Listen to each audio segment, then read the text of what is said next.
Make sure you don't confuse your planning processes.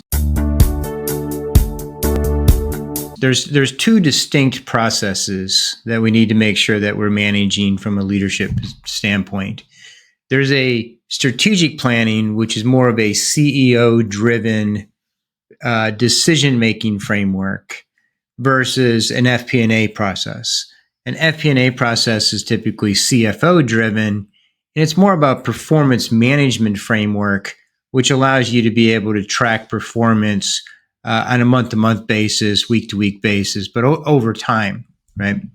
So the strategic planning process is a tops-down driven approach, whereas FP&A is more of a tops-down and a bottoms-up approach. So you want to be able to approach it from a tops-down kind of key drivers, key decisions, but then make sure that you're combining that with a bottoms-up planning exercise at a department or organizational level to be able to make sure that the two come together, right?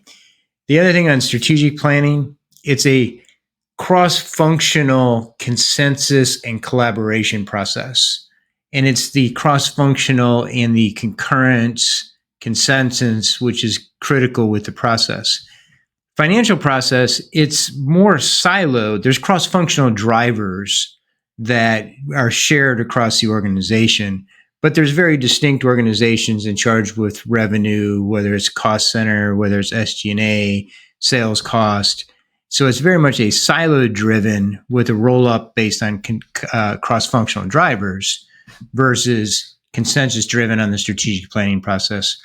Strategic planning process is also more program or project-driven initiatives to be able to attain certain value and opportunity versus an FP&A process is more of a operational process. So very distinctly different between the two.